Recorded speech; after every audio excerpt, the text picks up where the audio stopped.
Hello लोगोफोर बड' जब enough' YouTube चेनेलाव बरायबाय। दानिया बर' रावजों नोंथांमोना एप्लाइ खालामनाय प्रसेसखौ नायदो। बेनो जाबाय उजाला गेस कानेक्सन सोलिगासिनो दङ फ्रियावनो नोंथांमोना एप्लाइ खालामदो। जायफ्रा गेस मोनाखै 2.0 कानेक्सन सोलिगासिनो दङ नोंथांमोना थाइसेबो रां होनाङा, इजियावनो मोनगोन आरो लोगोसे नोंथांमोना फ्रियावनो मोनगोन। बेनो जाबाय प्रधान मन्त्रि उजाला यजना स्किम, नोंथांमोना गेस मोनगोन। दा बे एप्लाइ खालामनायनि लास्ट डेट गैया, दायो सोलिगासिनो दङ आरो जेब्लासिम स्किमा थायो सोलिबाय थायो। साडेनलि जेब्ला बन्द जागोन अब्लासो बेयो बन्द जागोन। दायो एप्लाइ सोलिगासिनो दङ, बेनि लास्ट डेट मेनसन खालामनाय गैया। स' बेखायनो नोंथांमोना एप्लाइ खालामबाय थानो हागोन।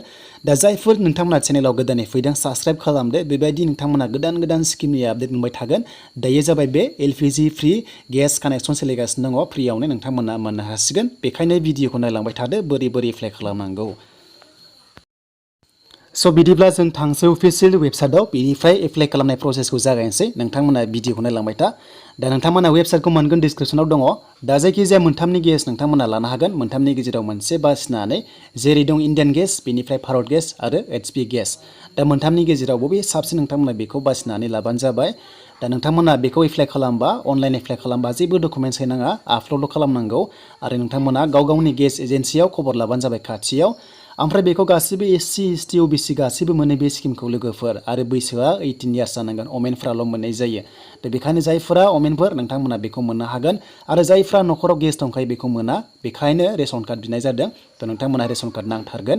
रेशन कार्ड गैयाब्ला बेयाव एप्लाइ जानाय नङा। रेशन कार्ड नाम्बारखौ नांथारगौ जायो। दानिया बिदिब्ला जों थांसै एप्लाइ खालामनाय प्रसेसखौ जागायनोसै। नोंथांमोना भिडिअखौ नायनानै मोजां मोनोबा लाइक खालाम। दा जों एप्लाइ खालामबा जों एप्लाइ फर निउ उजाला कानेक्सन बेयाव फैनांगोन। दा आं बेयाव फैबाय। दा बेयाव फैनाय लोगो लोगो जों बेयाव थुनोसै। दा बेयाव थुनाय लोगो लोगो जोंनि पेजआ गेवना फैगोन। स' बेयाव थुदो, नोंथांमोना जेराव सिन नुदों बेयाव थुदो। दा नै बेयाव थुबाय आङो। दा बेयाव थुनाय लोगो लोगो बेयाव माखासे क्राइटेरिया ओंखारगोन, जेरै अनलि अमेनफ्राल' मोननाय जायो आरो बैसोआ 18 इयार्स जानांगोन। बेनिफ्राय आधार कार्ड, पेन कार्ड, भटार आइडि नांगोन आरो जायखिजाया। नाथाय आसाम मेघालयानि थाखाय आधार कार्ड नांलायथारा, नोंथांमोना आधार कार्ड नांलायथारा आरो जोंनि आसाम आरो मेघालया। स' बिनिफ्राय रेशन कार्डआ थाथारनांगोन। नोंथांमोना रेशन कार्ड थानांगोन, आधार कार्ड थानांगोन। थ' नोंथांमोना रेशन कार्डआ थाथारनांगोन आरो बेनिफ्राय आधार कार्ड, आरो जायफ्रा आधार कार्ड गैया जायो जेबो नङा। बेनिफ्राय बेंक एकाउन्टआ थाथारनांगोन। बेंक एकाउन्ट एबा आइएफएससि क'डखौ जों होथारनांगौ एप्लाइ खालामनायाव। स' बिदिब्ला जों थांसै क्लिक हियार टु एप्लाइआव जों थुना होदो नैबाव। बेयाव थुनाय लोगो लोगोनो एप्लाइ प्रसेसा जाना फैसिगोन। स' बेयाव दानिया मोनथाम अपसन फैयो। बे मोनथाम अपसननि गेजेराव बासिदो बबे साबसिन। दा आङो नोंथांमोना भारत गेसखौ दिन्थिगोन बोरै एप्लाइ खालामनांगौ।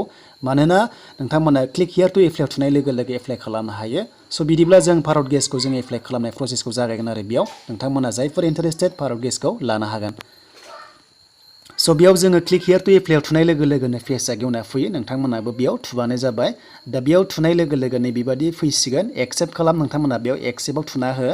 दा एक्सेप्टआव थुनाय लोगो लोगो दानिया पेजआ फैसिगोन। बेनिफ्राय रेजिस्टार फर एलपिजि कानेक्सन बेयाव नोंथांमोना थुना होनांगोन, अब्लानो जोंहा पेजआ गेवना फैयो। दा बेयाव आङो थुबाय। दा नायदो नोंथांमोना बेयाव थुनाय लोगो लोगोनो दानिया गाहायाव बोख्लायदो। दा गाहायाव बोख्लायनानै बेयाव माखासे गाइडलाइन्स दङ, नोंथांमोना बेखौ फरायनांगोन। स' बेयाव नुदों नोंथांमोना नै माखासे गाइडलाइन्स मा खालामनांगौ आरो बेयाव प्रुफ अफ आइडेन्टिटि, बेनिफ्राय प्रुफ अफ एड्रेस नोंथांमोना होनांगोन आरो फट'आ 500 केबिसिम नोंथांमोना डकुमेन्ट्सखौ आपल'ड खालामनो हागोन। स' बिनिफ्राय नोंथांमोना गाहायाव गासैखौबो नायजोबनो हागोन आरो नोंथांमोना नै बेयाव केवाइसि नुदों। दा केवाइसिआव फट' नांगोन, बेनिफ्राय रेशन कार्ड नांथारगोन। रेशन कार्ड थायोब्लासो जायो। दा बेयाव भेलिड फट' आइडि नांगोन आरो बेनिफ्राय रेशन कार्ड नांथारगोन। स' दानिया नोंथांमोना स्टेटखौ सेलेक्ट खालामदो। बेयाव आसामखौ होनो हागोन आरो नोंथांमोना डिस्ट्रिक्टखौ सेलेक्ट खालामनानै स' लिस्टआव होनाय लोगो लोगो गेसआ बबेयाव दङ गासिबो लिस्टआ ओंखारजोबगोन आरो। दा बिदिब्ला जों आसामखौ होनोसै बेयाव। बेनिफ्राय डिस्ट्रिक्टखौ होदो आरो नोंथांमोना गाव गावनि डिस्ट्रिक्टखौ होनानै लाबानो जाबाय।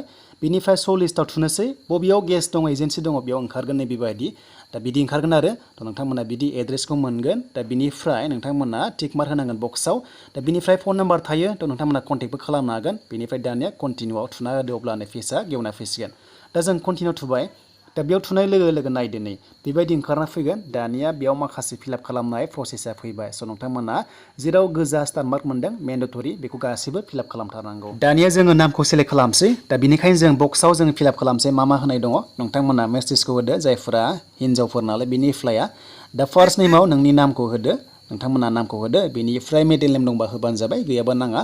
बेनिफ्राय लास्ट नेमाव टाइटेलखौ होना हो डेट अफ बार्थखौ होदो बक्सआव थुनानै बेनिफ्राय फादार्स नेम बेनिफ्राय हासबेन्ड नामखौ नोंथांमोना गेजेराव होना होदो बेनिफ्राय मादार्स नेमखौ नोंथांमोना बक्सआव होना होदो बेयाव स' बे जाबायना दानिया जोङो एड्रेस जोङो बे जाबाय बेनिफ्राय दानिया जोङो आइडेन्टिटि माखासे प्रुफनि थाखाय होनोसै स' बेखायनो जोङो एड्रेसखौ जोङो बेयाव सेलेक्ट खालामदो माखौ हरो आइडिया दा बेखाय जोङो बेयाव भटार ID ration card driving licence थ' बेबायदि आधार कार्ड होनो हायो आरो जायखिजाया सेलेक्ट खालामदो बबेखौ होनो गोसो दा भटार कार्ड होबाय बेनिफ्राय दानिया भटार कार्डनि नाम्बारखौ नोंथांमोना नैबे बक्सआव होनांसिगोन बेयाव स' बे जाबायना दानिया नोंथांमोना स्ट्रीट नेम होनो हागोन लेन्डमार्क थ' बेफोरखौ नोंथांमोना सेलेक्ट खालाम सिटि टाउन नोंथांमोना सेलेक्ट खालामजोब आरो जायखिजाया नोंथांमोना होजोब बेनिफ्राय जों थांसै नेक्स्टआव दानिया स्टेट ओंखारखाबाय लोगोसे पिन कड नोंथांमोना बक्सआव थुनानै सेलेक्ट खालामनो हागोन थ' बेयाव पिन क'डआ गाव गाबाव सेलेक्ट खालाम स' बे जाबाय दानिया माखासे मबाइल नाम्बार होथारनांगोन एक्टिभ मबाइल नाम्बारखौ नांथारगोन मानोना अटिपि फैयो स' बेखायनो होना हो टेलिफन नाम्बारखौ नाङा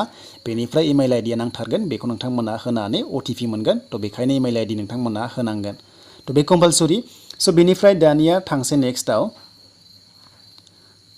दा नोंथांमोना बेयाव नायनो हायो माखासे डकुमेन्ट्स नायनो हायो आरो बेयाव थुनांगोन नोंथांमोना क्लिक होनानै नाय मा एक्सेप्ट जायो जेरै आधार कार्ड ड्राइभिं लाइसेन्स भटार आइडि पासपर्ट रेशन कार्ड बेबायदि दङ नोंथांमोना बेखौ होनो हागोन आरो थ' नोंथांमोना बेखौ नायनो हायो एड्रेस प्रुफनि थाखाय दा बेखौ जोङो बेक थांफिनसै दा जों बेक थांनानै दानिया फिन खनसेबो गाहायावबो नोंथांमोना एड्रेसखौ नायनो हायो माखासे आइडिनिखौ सेलेक्ट खालामनानै मा नांगौ दा बिदिब्ला जोङो बेयाव थुनोसै जोङो नायनोसै बेयावबो मा एक्सेप्ट जागोन नायना ला दा बेयाव दङ नै एखेयानो दङ लोगोफोर नोंथांमोना पेन कार्डबो होनो हागोन हासबेन्डनिखौ होनो हागोन हासबेन्डनि बेयाव माखासे नांगोन आरो पेन कार्ड भटार आइडि थ' बेखायनो जों दानिया बक्सआव सेलेक्ट खालामबावनोसै बेयाव बबेखौ होयो नोंथांमोना सेलेक्ट खालामदो दा जोङो भटार आइडिखौ होनो हायो दा भटार आइडिखौ जों सेलेक्ट खालामसै बेनिफ्राय भटार कार्ड नाम्बारखौ हासबेन्डनिखौ बेयाव नोंथांमोना लिरना होदो जायफ्रा एप्लाइ खालामगोन बेयाव लिरना हो थ' बे जाबायना बेनिफ्राय नेक्स्टआव नोंथांमोना बेयाव स्टेटखौ सेलेक्ट खालामदो बबेयाव इसु जादों दा आसामानो जाखागोन थ' आसाम होबाय बेनिफ्राय रेशन कार्ड नाम्बारखौ नांथारगोन थ' बेयाव नोंथांमोना रेशन कार्ड नाम्बारखौ होथारनांगोन थ' बेखायनो बेयाव नोंथांमोना टाइप खालामना होदो कम्पालसरि बे थायोब्लासो एप्लाइ जायो बेखौ नांथारगौ थ' बेयाव नोंथांमोना बक्सआव थुना होदो थ' बे जाबाय दानिया बेयाव माखासे फैदों नोंथांमोना नैबेयाव येस आरो न' अप्सन मोनदों बेखौ नोंथांमोना न' हो मानोना गिभ आप आरो जों माने साबसिडिखौ नांगौ जों माने गिभ आप होआ जोङो गभर्नमेन्टनो होआ थ' बेखायनो जों न'आव होना हो मानोना बेखौ न' होयोब्ला साबसिडि हाबगोन थ' बेखायनो येस होनाङा नोंथांमोना न' हो थ' बेखौ न' होबाय थ' बेयाव जोङो न'खौ होनोसै न'खौनो लानोसै बेयाव जोङो माने बेनिफ्राय दानिया नेक्स्टआव नोंथांमोना नायदो माखासे प्रसेस दंबावो एकाउन्ट नाम्बार थ' नोंथांमोना एकाउन्ट नाम्बारखौ होथारनांगोन बेंकनि माखासे डिटेल्सखौ बेयाव होनांगोन थ' दानिया जोङो आधार कार्ड नाम्बारखौ जों बेयाव नोंथांमोना सेलेक्ट खालामनानै भेलिडेट खालामनांगोन माने जोङो कनफार्म खालामनांगौ आरो आधार कार्ड नाम्बारखौ नोंनिखौ होदो बेनिफ्राय दानिया जों भेलिडेटआव भेरिफाइ खालामनांगोन थ' नोंथांमोना भेरिफाइ खालामबा भेलिडेट जागोन आरो बियो स' बेनिफ्राय बेंक नेम सेलेक्ट खालामदो बेयाव बासिनानै गासैबो बेंकआनो दङ जाय एकाउन्टखौ होगोन बे बेंकनि नामखौ नोंथांमोना सेलेक्ट खालामनानै ला दानिया नोंथांमोना एकाउन्ट नाम्बारखौ मोजां फिलआप खालामबानो जाबाय मानोना साबसिडि हाबा नालाय बेखायनो नोंथांमोना एकाउन्ट नाम्बारखौ बेयाव होदो बेनिफ्राय आरो फिन खनसेबाव नोंथांमोना कनफार्म खालामनांगोन एकाउन्ट नाम्बारखौ थ' बेखायनो नोंथांमोना एकाउन्ट नाम्बारखौ मोजाङै बहायनानै लाबानो जाबाय बेनिफ्राय नोंथांमोना नामखौ होदो दा नोंथांमोना बेयाव खनसेबाव नोंथांमोना एकाउन्ट नाम्बारखौ होनानै फिलआप खालामनांगोन आरो माने कनफार्म खालामनांगोन स' बे जाबाय क्लियार जाबाय बेनिफ्राय दानिया नोंथांमोना लास्ट अप्सनाव फैबाय दा लास्ट अप्सनाव फैयोब्ला नोंथांमोना बेयाव आपल'ड अनलाइन थ' नोंथांमोना अनलाइनाव बक्सआव थुना हो बेयाव थुनाय लोगो लोगो जागोन थ' बेयाव जों बक्सआव थुनोसै थ' बेयाव थुबाय आङो दानिया केपसा थ' नोंथांमोना केपसाखौ जेरै दं नोंथांमोना बक्सआव इन्टार खालामनांगोन दा नोंथांमोना केपसाखौ नुनो मोन्दों बेयाव दा बेनिफ्राय नोंथांमोना बेखौ बक्सआव इन्टार खालामनांगोन आरो जेनेरेट अटिपिआव थुना हो अब्ला मेसेज थांगोन अटिपि थांगोन दा केपसाखौ नोंथांमोना सिनायाबा रिफ्रेसाव थुना होदो इमेजाव अब्ला बियो चेन्ज जागोन दा नोंथांमोना बेयाव थुनाय लोगो लोगो बेबादि चेन्ज जायो थ' नोंथांमोना सिनायाबा थुनो हागोन बेनिफ्राय इन्टार केपसाखौ होदो बे बक्सआव बेनिफ्राय जेनेरेटआव थुना होदो नोंनाव मेसेज थांगोन अटिपि नोङो बेखौ जोङो अटिपिखौ बेयाव सेट खालामनांगोन थ' अब्लानो जागोन बेनिफ्राय इमेलावबो थांगोन नोंथांमोननि इमेलावबो थांगोन अटिपिआ मबाइलाव थांगोन इमेलाव थांगोन नोंथांमोना होनानै साबमिट खालामनांगौ आरो स' बेयाव नोंथांमोना फिलआप खालामदो बेनिफ्राय नोंथांमोना इमेलाव अटिपि आरो मेसेजआव अटिपि मोनो दा मोननैखौबो होनांगोन बेनिफ्राय साबमिटआव थुदो दा नोंथांमोना बेयाव साबमिट नुदों बे साबमिटआव थुनाय लोगो लोगोनो रेजिस्टार जासिगोन आरो नोंथांमोना आइडि मोनसिगोन आरो नोंथांमोना गेसखौ मोनसिगोन लास्टआव जेब्ला भेरिफाइड जागोन अफिसाव अब्ला नोंथांमोना गेसखौ मोनसिगोन स' बेबायदि प्रसेसआव खालामनो हायो आरो नोंथांमोना साइन इन खालामनानै स्टेटास नायनो हायो जे गेसआ जादोंना जायाखै नोंथांमोना नायनोबोला जों अफिसियेल वेबसाइटआव थांफिननानै जोङो साइन इन खालामनांगौ स' बिदिब्ला नोंथांमोना बेयाव बुजिबाय जेब्ला नोंथांमोना माने आफ्टार फाइनाल साबमिट ना अब्ला नोंथांमोना आइडि मोनगोन आरो थ' आइडि मोननानै जोङो नायबाय थानो हागोन जोङो ट्रेस खालामना नायनो हागोन जे गेसआ जादोंना जायाखै नोंथांमोना एप्लाइ खालामनाया बेयाव गासै भेरिफाइड जाबासो मोनो नाथाय भेरिफाइड जाग्रोनांगोन आरो लोगोसे नोंथांमोना नायनोबोला जों बेक थांनायसो अफिसियेल वेबसाइटआव बेक थांनानै जोङो साइन इन खालामनांगोन आरो ना साइन इन खालामनानै जोङो नैबे साइन इन नोंथांमोना अपसन नुनो मोनदों गोजौआव दा नोंथांमोना साइन इन नैबे बेयाव थुनानै जोङो स्टेटासखौ नायनो हायो थ' नोंथांमोना स्टेटास नायबानो जाबाय जे गेसआ जादोंना जायाखै अनलाइन खालामनाया थ' बेयाव थुदो दा साइन इनाव थुनाय लोगो लोगोनो दानिया नोंथांमोना आइडि मोनगोन ना रेजिस्टार जायोब्ला आइडि आरो पासवर्ड थ' नोंथांमोना बेखौ होनानै जोङो नायनो हायो जोङो स्टेटासखौ नायनो हायो आरो नोंथांमोना केपसाखौ जेरै दं बक्सआव होनानै लगइन खालामदो अब्लानो जोङो स्टेटासखौ नायनो हायो थ' नोंथांमोना बेबायदि नायदो जायफ्रा रेजिस्टार खालामबाय आरो जोबोर इजि प्रसेस नोंथांमोना स्टेटास नायबाय थानो हागोन गेसआ जादोंना जायाखै जेब्ला गासिबो फाइनाल जागोन अब्ला नोंथांमोना गेसखौ फ्रियावनो मोनसिगोन नोंथांमोना गेसखौ फ्रियाव मोनगोन ओमफ्राय आइडिखौ बावोब्ला नोंथांमोना रिकभारि खालामनो थाखाय नोंथांमोना फरगट आइडियाव होना हो अब्लानो जोङो मोनो थ' बेखायनो नोंथांमोना दाबाव आरो जुदि बावोब्ला नोंथांमोना फरगट आइडियाव हो स' बेनिसिम एप्लाइ खालामनाय प्रसेस दानिया नोंथांमोना चेनेलाव गोदानै फैदोंब्ला साबस्क्राइब खालामदो आरो हानायसेबां भिडिअखौ शेयार खालामना होदो भारत गेसनि एप्लाइ खालामनाय प्रसेसखौ आरो नेक्स्टआव इन्डियान गेसनि लाना फैगोन थ' नोंथांमोना आरो लेंगुवेज सेलेक्ट खालामनो हायो बेयाव इंलिश हिन्दी बांला बेबायदि हायो आरो थ' जोंनो बेखौ नाङा जों इंलिसावनो दोननोसै स' बेनिसिम लोगोफोर एप्लाइ खालामनाय प्रसेसा नोंथांमोना चेनेलाव लाइक कमेन्ट एन्ड शेयार खालामनानै होदो